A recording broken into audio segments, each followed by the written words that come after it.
Hi friends, welcome to Max Book channel. I am Santosh. So இன்னைக்கு நம்ம பார்க்க போற கான்செப்ட் உடைய பேர் என்ன அப்படினா symmetric groups. Symmetric groups. இந்த கான்செப்டை பற்றி நான் என்னதான் பேசினாலும் உங்களுக்கு அரசல் புரசலாக தான் புரியும். பட் நம்ம போட்டு காமிச்சோன்னா அது ரொம்ப உங்களுக்கு கிளியராக புரிஞ்சிடும். இது வந்து ரொம்ப காம்ப்ளிகேட்டடான கான்செப்ட் கிடையாது. ஆனால் பட் அதை நம்ம போடாமல் நான் வெறும் வார்த்தையில் சொன்னேன்னா உங்களுக்கு அது சத்தியமாக புரியாது. ஸோ நம்ம ஏன் டைம் வேஸ்ட் பண்ணோம், வாங்க நம்ம கிளாஸ்க்குள்ளே போயிடலாம். ஓகே கைஸ், இப்போ வந்து நம்ம சிமெட்ரிக் குரூப்ஸ் அதை பற்றி தெளிவாக பார்க்கலாம். ஆக்சுவலாக சிமெட்ரிக் குரூப்ஸ்ன்னு சொல்லும் போது அங்கே ஒரு விஷயம் இருக்குது. அதில் என்ன ஒரு லைன் அப்படின்னா, the symmetric groups S1, S2, S3 and so on up to SN அப்படின்னு நம்ம அதை சொல்லலாம். சிமெட்ரிக் குரூப்ஸை வந்து நம்ம SN அப்படின்னு சொல்லிட்டு மென்ஷன் பண்ணலாம். ஓகேங்களா? ஸோ SN அப்படின்னா symmetric groups. Symmetric groups of order என்னு அர்த்தம். SN அப்படின்னு சொல்லும் போது symmetric groups of order N அப்படின்னு அர்த்தம். ஆர் இதை அப்படி இல்லாமல் வேற மாதிரி சொல்லணும் அப்படின்னா பெர்முடேஷன் குரூப்ஸ் அப்படின்னும் நம்ம இதை சொல்லலாம். Permutation groups of order N அப்படின்னு சொன்னாலும் ஒன்று தான். ஸோ இப்போ SN வந்து நான் எப்படி எழுதலாம் அப்படின்னா, ஒரு செட் ப்ராக்கெட்குள்ளே ஒன்லேருந்து 1, 2, 3 and so on N-1, N வரைக்கும் எழுதலாம். ஆக்சுவலாக 1, 2, 3 அண்ட் ஸோ ஆன் N வரைக்கும் எழுதுனாலே நம்ம அது என்ன போடுவோம் அப்படின்னா N ஃபேக்டோரியல் அப்படின்னு போடுவோம். ஸோ இதுதான் ஃபார்முலாவே. SN is equal to N factorial அப்படின்னு ஒரு ஃபார்முலா இருக்கிறதுன்னு நீங்கள் பார்த்துருப்பீங்க. ஸோ அந்த ஃபார்முலா வர காரணம் வந்து 1லேருந்து N வரைக்கும் ஜென்ரேட் ஆகும் SN. ஸோ அதனால தான் வந்து SN is equal to N factorial அப்படிங்கிற மாதிரி சொல்கிறோம். N ஃபேக்டோரியல் ஆர் இந்த மாதிரியும் சொல்லலாம், or SN is equal to N factorial அப்படின்னு நம்ம மென்ஷன் பண்ணலாம். ஸோ இதில் என்னன்னா, SN வந்து மூணாவது சிமெட்ரிக் குரூப்ஸ்லேருந்து எல்லாமே கம்யூட்டேட்டிவ் கிடையாது அப்படின்னு ஒரு விஷயம் சொல்லப்படுது. SN okay where this N is greater than or equal to 3 is not commutative அப்படின்னு சொல்கிறாங்க. அதாவது S1, S2, S3 அப்படின்னு வர்றதுல S1ம் S2ம் கம்யூட்டேட்டிவ். S1 அண்ட் S2 இது மட்டும்தான் commutative, only commutative. S1 and S2 மட்டும்தான் ஒன்லி கம்யூட்டேட்டிவ். ஓகேவா? S3க்கு மேலே S3, S4 and so on SN வரைக்கும் வர்றது எல்லாமே நாட் கம்யூட்டேட்டிவ் அப்படின்னு சொல்கிறாங்க. ஸோ அது ஏன், எதனால் அப்படி சொல்கிறாங்க அப்படிங்கிறத பற்றி நம்ம இந்த வீடியோவில் கிளியராக பார்க்கலாம். ஓகே, இப்போ ஃபர்ஸ்ட் வந்து S1, S2 ஏன் கம்யூட்டேட்டிவ், S3க்கு மேலெல்லாம் ஏன் நாட் கம்யூட்டேட்டிவ். ஆக்சுவலாக கம்யூட்டேட்டிவ் நாட் கம்யூட்டேட்டிவ்ங்கிறது சொல்கிறது மூலிமா எதை வச்சு அதை கம்யூட்டேட்டிவ் நாட் கம்யூட்டேட்டிவ்னு சொல்லுவாங்க, கம்யூட்டேட்டிவ் ப்ராப்பர்ட்டியை சாட்டிஸ்ஃபை பண்ண முடியுதான்னு பார்த்துருப்பாங்க. S1, S2லையும் கம்யூட்டேட்டிவ் ப்ராப்பர்ட்டி சாட்டிஸ்ஃபை பண்ணுதான்னு பார்க்கும்போது கண்டிப்பாக அதில் பண்ணியிருக்கோம். S3க்கு மேலே அது பண்ணியிருக்காது, அவ்வளோதான். ஓகேவா? அதை எப்படி செக் பண்ணுறது அப்படிங்கிறத நம்ம இப்போ பார்க்கலாம். ஸோ ஃபர்ஸ்ட் வந்து நான் S1க்கு சொல்கிறேன். So S1 symmetric group. S1 அப்படின்னு சொல்லும் போது 1 factorial. So 1 factorial which is equal to E which is equal to 1. Identity element வெறும் 1 தான் வரப்போகிறது. நான் ஏன் 1 ஃபேக்டோரியல் போட்டேன்னா இங்கே மேலே இருக்க அந்த ஃபார்முலா வச்சு S1ன்னு போட்டதுனால 1 ஃபேக்டோரியல்னு சொல்லி போட்டுட்டேன். அப்போது எனக்கு S1ல் இருக்கிற ஒரே ஒரு எலமெண்ட் E மட்டும்தான். ஓகேவா?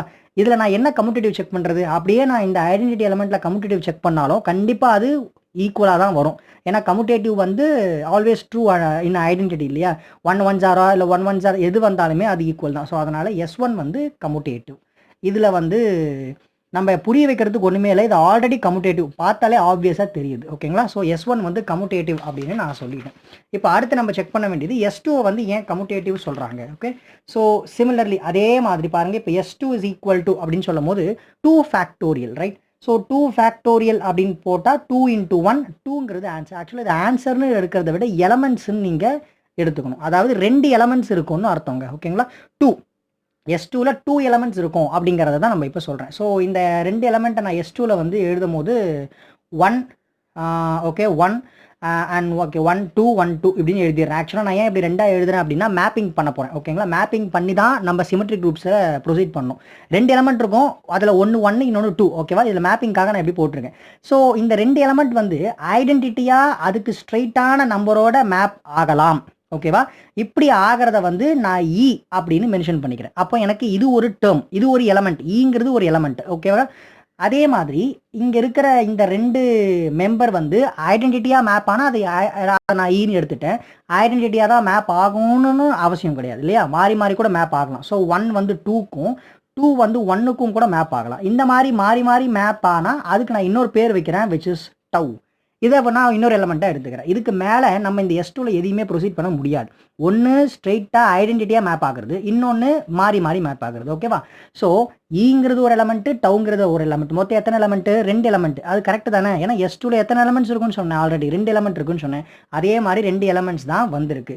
ஸோ நான் என்ன எழுதுவேன்னா S2 which is equal to E, tau அப்படின்னு நான் எழுதிக்கலாம். எப்படி இப்போ S1 Sn வந்து 1 2 3 and so on n வரைக்கும் எழுதணும். அந்த மாதிரி S2 வந்து E, டவ் அப்படின்னு நம்ம எழுதிக்கலாம். ஸோ இது வந்து கம்யூட்டேட்டிவா அப்படின்னு நம்ம இப்போ செக் பண்ண போகிறோம். ஓகேங்களா? E, டவுங்கிறது தான் எலமெண்ட்டு, பட் இது வந்து கம்யூட்டேட்டிவான்னு இப்போ செக் பண்ண போகிறோம். ஸோ கம்யூட்டேட்டிவான்னு செக் பண்ண போகிறதுக்கு E டவ் நான் பண்ணாலோ இல்லை டவ் E நான் மல்டிப்ளை பண்ணாலும் எனக்கு வர ஆன்சர் என்னவா வரணும்? டவ்வாக வரணும். கரெக்டாக? ஏன்னா because E is an identity element, அதனால கண்டிப்பாக டவ் தான் ஆன்சராக வரணும். ஆக்சுவலாக வரும், இதை பார்த்தாலே சொல்லிடலாம். இது ஐடென்டிட்டினாலே கண்டிப்பாக பட் ரெண்டுத்துக்குமே வந்து டவ் தான் வந்து ஆன்சராக வரும் அப்படின்னு சொல்லிட்டு நம்ம சொல்லிடலாம்.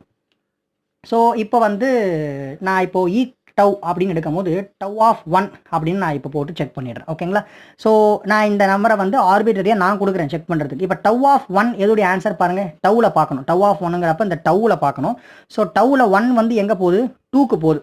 ஸோ நான் என்ன எழுதிடுறேன், இங்கே E ஆல்ரெடி இருக்குது, E ஆஃப் 2 அப்படின்னு எழுதிடுறேன். பிகாஸ் டவ் ஆஃப் 1 வந்து 2க்கு போகிறதுனால E ஆஃப் 2 அப்படின்னு எழுதிட்டேன். ஸோ இப்போ இந்த E ஆஃப் 2 உடைய ஆன்சர் என்னன்னு பாருங்கள். E ஆஃப் 2 அப்படின்னு சொல்லும் போது பாருங்கள், E ஆஃப் 2 எங்கே போகுது? அதே 2க்கு தான் போகுது. ஸோ இதோடைய மொத்த ஆன்சர் வந்து 2. ஓகேவா? இதுக்கு ஆன்சர் 2. இப்போ அடுத்து நான் இதை செக் பண்ண போகிறேன். டவ் E ஆஃப் 1 அப்படின்னு நான் போடுறேன். ஓகேங்களா? ஸோ இப்போ இதில் E ஆஃப் 1 அப்படிங்கிறது என்ன? ஈல பார்க்கணும். ஈல 1 வந்து 1க்கு தான் போகுது.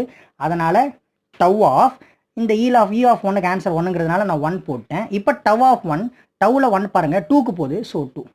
ஸோ ரெண்டுமே என்ன ஆயிடுது? ஈக்குவல். ஸோ அதனால் E டவ்வாக இருந்தாலும் டவ் ஈயாக இருந்தாலும் வரப்போகிற answer 2 or anything it else, எது வேணாலும் வரலாம். நான் சொல்ல வர்றது வந்து 1ஆ வரும்னு தான் நான் சொல்கிறேன். ஓகேங்களா? எனிதிங் இட் எல்ஸ் எது வேணாலும் வரலாம். ஆனால் பட் கம்யூட்டேட்டிவ், ஏன்னா ரெண்டுத்தை உல்ட்டா நான் மாற்றி மல்டிப்ளை பண்ணாலும் அது கம்யூட்டேட்டிவாக வந்துடுது. So therefore S2 is commutative. புரிஞ்சுதா? ஸோ S1 ஏன் கம்யூட்டேட்டிவ்னு தெரிஞ்சிருச்சு, அது ஈஸி. S2 ஏன் கம்யூட்டேட்டிவ்னு நான் உங்களுக்கு இப்போ சொல்லிட்டேன். இதனால தான் S2 கம்யூட்டேட்டிவ்ங்கிறாங்க.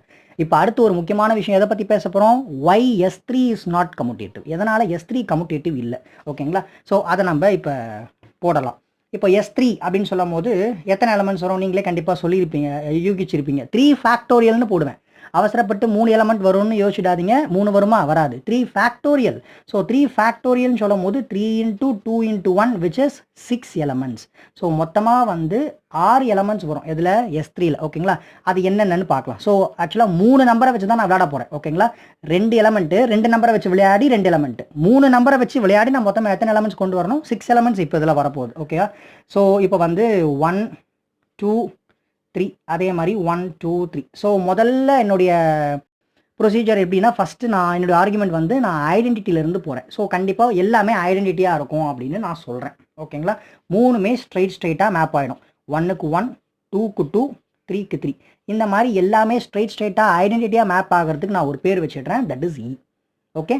அடுத்து நான் என்ன போகிறேன்னா 1 2 3 1 2 3 இப்படி எடுத்துட்டேன். ஓகேங்களா? ஸோ இப்போ வந்து ஸ்ட்ரெயிட்டாக கிடையாது, மாறி மாறி. எப்படின்னா 1 goes 2, ஓகேவா? 2 goes 1. இது ரெண்டும் உல்ட்டாவாக மாறிடுச்சு. 3 கண்டிப்பாக இப்போ எங்கே தான் மேப் ஆகணும்? கண்டிப்பாக 3ல தான் மேப் ஆகணும். அதனால் இது மட்டும் ஐடென்டிட்டியாக இதில் மேப் ஆகிடும். இந்த ஒரு டேர்மை நான் ஒரு பேர் வச்சிடுறேன், விச் இஸ் டவ். இதுக்கு நான் என்ன பேர் வச்சிடுறேன்? இதை வந்து டவ் அப்படின்னு சொல்லி நான் பேர் வச்சிடுறேன். இப்போது அடுத்த மேப்பிங் 1 2 3 1 2 3.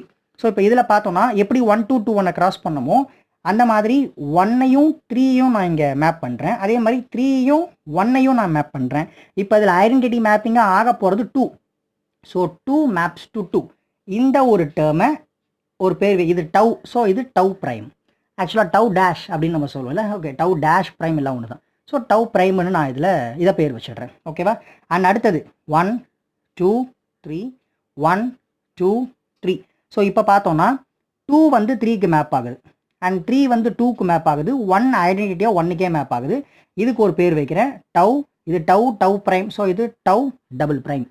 ஓகேவா? ஸோ மொத்தமாக இப்போ நமக்கு எத்தனை எலமெண்ட் வந்திருக்கு பாருங்க, 1 2 3 4 4 எலமெண்ட் வந்திருக்கு. ஆனால் நமக்கு மொத்தமாக எத்தனை வரணும்? 6.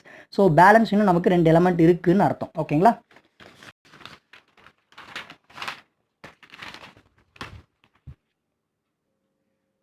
ஸோ இப்போ இதில் வந்து நான் 1 2 3 1 2 3. ஸோ இப்போ பார்த்தோன்னா நம்ம 4 எலமெண்ட்ஸ் ஃபார்ம் பண்ணிட்டோம், இன்னும் 2. ஸோ இதை நான் எப்படி ஃபார்ம் பண்ணுறேன் அப்படின்னா 1 goes to 2, 2 goes to 3, 1 to 1, ஃபுல்லாகவே 1 to 1. இதில் ஒரு எலமெண்ட் கூட முதல்ல வந்து 3 எலமெண்ட் ஐடென்டிட்டியாக வச்சோம், அப்புறம் ஒரு எலமெண்ட் ஐடென்டிட்டியாக வச்சுட்டு போனோம். இப்போ இதில் எதுவுமே ஐடென்டிட்டி கிடையாது. Okay, 1 goes to 2, 2 goes to 3 and 3 goes to 1. So இது வந்து full and full is a 1 to 1 function அப்படிங்கிறதுனால இதுக்கு நான் ஒரு புது எலமெண்ட் பேராக வச்சுடுறேன் சிக்மா. ஓகே, அடுத்ததில் 1 2 3 1 2 3. ஸோ இதில் 1 goes to 2 கிடையாது, 1 goes to 3 அப்படின்னு வச்சுக்கலாம், 3 goes to 2ன்னு வச்சுக்கலாம், அண்ட் 2 goes to 1ன்னு இப்படி மாறி மாறி போயிட்டு இன்னொரு டிஃப்ரெண்ட் காம்பினேஷனில் நான் இன்னொரு டேர்ம் எலமெண்ட்டை உருவாக்கியிருக்கேன். அதுக்கு நான் இன்னொரு புது பேர் வைக்கிறேன், சிக்மா ப்ரைம். ஓகேவா? இதுக்கு மேலே நம்மளால் எந்த ஒரு புது காம்பினேஷனையும் இந்த 3 எலமெண்ட்ஸை வச்சு பண்ண முடியாதுங்கிறது தான் உண்மை. ஓகேங்களா? இந்த 6 எலமெண்ட்டை தாண்டாது. அதை வந்து நம்ம ஃபார்முலாலேயே தெரிஞ்சுக்கலாம். Sn is equal to n factorial, S3 is equal to 3 factorial which is 6ன்னா 6 எலமெண்ட்டை ஃபார்ம் பண்ணுங்க அப்படிங்கிறது இல்லை, 6 எலமெண்ட்டை தான் நம்மளால் ஃபார்ம் பண்ண முடியும். அதை தான் இப்போ நம்ம ஃபார்ம் பண்ணியிருக்கோம். ஓகேவா? ஸோ இப்போ நான் வந்து S3 எப்படி எழுதுவேன்? S3 which is equal to 6 எலமெண்ட்டையும் எழுத போகிறேன். E டவு ப்ரைம், டவு டபுள் ப்ரைம், சிக்மா ப்ரைம் அப்படின்னு நான் 6 எலமெண்ட்டையுமே எழுதிட்டேன். ஓகேங்களா? ஸோ இப்படி தான் S4 இருக்கட்டும், S5 இருக்கட்டும், அண்ட் ஸோ ஆன் Sn வரைக்கும் நான் எழுதணும்னு நினச்சா கூட நான் அதை இங்கே இப்படி தான் எழுதணும். ஓகேவா? ஸோ இப்போ நமக்கு இருக்கிற ஒரே ஒரு வேலை இது கம்யூட்டேட்டிவாக இல்லையாங்கிறத செக் பண்ணணும். ஸோ கம்யூட்டேட்டிவாக இல்லையான்னு செக் பண்ணுறதுக்கு ஏதாச்சும் 2 எலமெண்ட் எடுத்துக்கோங்க. Let us take tau prime and sigma, எது வேணால் நம்ம எடுத்துக்கலாம். ஓகேவா? ஸோ டவு ப்ரைம் சிக்மா அப்படின்னு நான் எடுத்துக்கிட்டேன்னா இதுவும் சிக்மா டவு ப்ரைம் அப்படிங்கிறதும் ஈக்குவலாக இல்லையாங்கிறது தான் நம்ம செக் பண்ணணும். ஓகேவா? Have to check. ஈக்குவலாக இருந்துச்சுன்னா அதை நம்ம தாராளமாக கம்யூட்டேட்டிவ்னு சொல்லிடலாம். கரெக்டுங்களா? இந்த மாதிரி உல்ட்டாவாக ஈக்குவலாக இருந்துச்சுன்னா நம்ம கம்யூட்டேட்டிவ்னு சொல்லிடலாம். எந்த 2 எலமெண்ட் வேணாலும் நீங்கள் எடுத்துக்கலாம். ஓகே, நம்ம இப்போ அதை செக் பண்ணி பார்க்கலாம். First tau prime of sigma of நான் 1 வச்சே செக் பண்ணுறேன். இந்த இடத்துல நீங்கள் 1 2 3ன்னு எந்த நம்பர் வேணாலும் போட்டுக்கலாம். ஸோ 1, அதாவது இதுக்குள்ளே இருக்கிற நம்பரில் எதை வேணால் போட்டுக்கலாம். ஸோ இப்போ நான் 1 வச்சு செக் பண்ணுறதுனால டவு ஆஃப் சிக்மா ஆஃப் 1 நான் முதல்ல பார்க்கணும். ஸோ சிக்மா ஆஃப் 1ங்கிறப்போ சிக்மா இங்கே தான் இருக்குது. சிக்மாவில் 1 goes to 2, அதனால் டவு ப்ரைம் ஆஃப் சிக்மா 1க்கு பதிலாக நான் 2ன்னு போட்டுட்டேன். ஸோ இப்போ நான் எங்கே பார்க்கணும்னா டவு ப்ரைமில் 2 பார்க்கணும். ஓகேங்களா? டவு ப்ரைம் அப்படின்னு சொல்கிறது, ஸோ நான் இங்கே எழுதி வச்சுருக்கோம். ஓகே, டவு ப்ரைம். ஸோ பாருங்கள், டவு ப்ரைம் இங்கே இருக்குது. ஸோ டவு ப்ரைமில் 2 goes to எங்கே போகுது? 2க்கு தான் போகுது. அதனால் டவு ப்ரைம் ஆஃப் 2 வந்து 2. ஸோ இதோடைய மொத்த ஆன்சர் வந்து 2. ஓகேவா? அடுத்து நம்ம போடுறதுலையும் 2 தான் ஆன்சராக வரணும். ஸோ இப்போ இதில் பாருங்கள், சிக்மா டவு ப்ரைம் ஆஃப் 1 அப்படின்னு இப்போ நான் எடுத்துடுறேன். இப்போ டவு ப்ரைம் ஆஃப் 1, டவு ப்ரைமில் 1 பாருங்கள். ஸோ டவு ப்ரைம் இங்கே இருக்குது, அதில் 1 எங்கே போகுது அப்படின்னு பார்த்தா டவு ப்ரைமில் 1 goes to 3. ஸோ அப்போது சிக்மா ஆஃப் 3 அப்படின்னு நான் போட்டுட்டேன். இப்போ சிக்மா ஆஃப் 3, சிக்மாவில் வந்து 3 பாருங்கள், சிக்மா பாருங்கள், சிக்மாவில் 3 எங்கே போகுது அப்படின்னா 1க்கு போகுது. ஸோ அப்போ sigma of 3 is equal to 1. இது ரெண்டும் ஈக்குவல் கிடையாது, அதனால் இது கம்யூட்டேட்டிவ் கிடையாது அப்படின்னு நான் சொல்கிறேன். இந்த 2 எலமெண்ட் தான், நீங்கள் எந்த எலமெண்ட் வச்சு செக் பண்ணாலும் கம்யூட்டேட்டிவ் தான். Okay, let me do the next example. இன்னொரு வாட்டி வேறு ஏதாவது 2 எலமெண்ட் எடுத்துக்கலாம். Let us take tau and sigma prime. ஓகேவா? டவு சிக்மா ப்ரைம் ஆஃப் 2 எடுத்துக்குவோம் இந்த வாட்டி. Tau sigma prime of 2 which is equal to, அதே மாதிரி இங்கே சிக்மா ப்ரைம் டவு ஆஃப் 2 அப்படின்னு நம்ம அப்படியே இன்டர்சேஞ்ச் பண்ணி போட்டு பார்க்கணும், ரெண்டுமே 1 வருதான்னு பார்க்கலாம். ஓகே, இப்போது சிக்மா ப்ரைம் ஆஃப் டவு அப்படின்னு 2 அப்படின்னு சொல்லும் போது இங்கே சிக்மா ப்ரைம் இருக்குது. சிக்மா ப்ரைமில் 2 எங்கே போகுதுன்னா 1க்கு போகுது. ஓகேவா? ஸோ அப்போ நான் இங்கே எழுதும் போது டவு ஆஃப் சிக்மா ப்ரைமில் 2 1க்கு போகிறதுனால இங்கே 1ன்னு நான் போடுறேன். இப்போ டவுவில் 1 பார்க்கணும். ஓகேங்களா? ஸோ டவுவில் 1 எங்கே போகுது அப்படின்னா 2க்கு போகுது. ரைட்? அப்போது டவு ஆஃப் 1 is 2. இப்போ அடுத்ததில் வந்து சிக்மா ப்ரைம் டவு ஆஃப் 2, இதில் டவு ஆஃப் 2 ஃபஸ்ட்டு பண்ணுங்க. டவுவில் 2 பார்க்கணும். டவுவில் 2 எங்கே போகுதுன்னா 1க்கு போகுது. அதனால் சிக்மா ப்ரைம் ஆஃப் 1 அப்படின்னு போட்டுட்டேன். இப்போ சிக்மா ப்ரைமில் 1 பார்க்கணும். சிக்மா ப்ரைமில் 1 எங்கே போகுதுன்னா 3க்கு வருது. ஸோ அதனால் இது 3, இது ரெண்டும் வேறு ஈக்குவல் கிடையாது. ஸோ நீங்கள் எவ்வளோ எடுத்து எத்தனை எலமெண்ட்ஸ் எடுத்து செக் பண்ணாலும் இதாங்க வரப்போகிறது. ஸோ அதனால் நான் என்ன சொல்கிறேன்னா S3 is not commutative. Okay, S3 is not commutative தான். அப்புறம் எப்படி நீங்கள் S4 S5 எல்லாமே Sn வரைக்கும் இருக்கிறதுல நாட் கம்யூட்டேட்டிவ்னு சொல்கிறீங்க? ஆக்சுவலாக S3 கம்யூட்டேட்டிவாக இல்லை, எப்படி S4 S5 S6லாம் கம்யூட்டேட்டிவாக இருக்கும், அண்ட் ஸோ ஆன் எப்படி கம்யூட்டேட்டிவாக இருக்கும்? டெஃபினட்டாக அதுவும் கம்யூட்டேட்டிவ் இல்லை அப்படின்னு பெரிய பெரிய மேத்தமெட்டிஷியன்ஸ் ஆல்ரெடி ப்ரூஃப் பண்ணி நிரூபிச்சுட்டே போயிட்டாங்க. ஓகேவா? அதை அது உங்களுக்கு ஒருவேளை அதில் நீங்கள் உங்களுக்கு நம்பிக்கை இல்லைன்னா நீங்கள் தாராளமாக S4 S5 S6 இந்த மாதிரி கன்க்ளூட் பண்ணி ப்ரொசீட் பண்ணி அது கம்யூட்டேட்டிவ் இப்போ நான் உங்களுக்கு எப்படி பண்ணணும்னு தான் சொல்லி காமிச்சிருங்க, ரைட்? ஸோ இந்த மாதிரி நீங்கள் அடுத்து S4க்கு கூட உங்களுக்கு டைம் இருக்கும் போது எலமெண்ட்ஸை கிரியேட் பண்ணிவிட்டு அந்த எலமெண்ட்ஸில் 2 எலமெண்ட் எடுத்து அது கம்யூட்டேட்டிவாக இருக்கான்னு பாருங்கள்.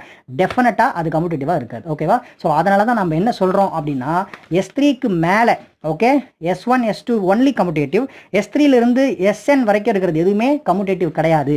அதனால் Sn where n is greater than or equal to 3 is not commutative அப்படின்னு நான் சொல்கிறேன். ஓகே, இவ்வளோ தாங்க சிமெட்ரிக் குரூப்ஸ். அதிலும் S1 S2 S3 பற்றி நம்ம இந்த கிளாஸில் பார்த்தது இவ்வளோ தான். உங்களுக்கு டைம் ஃப்ரீயாக இருக்கும்போது எல்லாத்தையுமே நீங்கள் ரிவைஸ் பண்ணி பாருங்கள். அண்ட் உங்களுக்கு நம்பிக்கை இல்லைன்னா கண்டிப்பாக S4 S5 நீங்களே செக் பண்ணி பாருங்கள். டெஃபினட்டாக அது கம்யூட்டேட்டிவாக இருக்காது. என்னங்க சிமெட்ரிக் குரூப்ஸ்னால் தெளிவாக என்னென்னு புரிஞ்சிச்சா? ஸோ இதை நீங்கள் பர்சனலாக ஒர்க் அவுட் பண்ணி பாருங்கள். இது ரொம்ப காம்ப்ளிகேட்டடான கான்செப்ட் கிடையாது. ஆனால் கொஞ்சம் நீங்கள் புரிஞ்சிக்கலன்னா அது கொஞ்சம் உங்களுக்கு காம்ப்ளிகேட்டட் தான். பட் நம்ம இப்போ பார்த்த லெக்சர் மூலிமா எல்லாம் உங்களுக்கு புரிஞ்சிருக்கும்னு நினைக்கிறேன். உங்களுக்கு ஏதாச்சும் டவுட்ஸ் வந்துச்சுன்னா அதை கமெண்ட்டில் லீவ் பண்ணுங்கள், நம்ம அதை கண்டிப்பாக டிஸ்கஸ் பண்ணலாம். அண்ட் திஸ் வீடியோவை நீங்கள் லைக் பண்ணுங்கள், ஷேர் பண்ணுங்கள். அண்ட் மறக்காமல் நம்ம மேக்ஸ் புக் சேனலை சப்ஸ்கிரைப் பண்ணி வச்சுக்கோங்க. அண்ட் பக்கத்தில் உள்ள பெல் ஐக்கானை கிளிக் பண்ணி வச்சுக்கோங்க.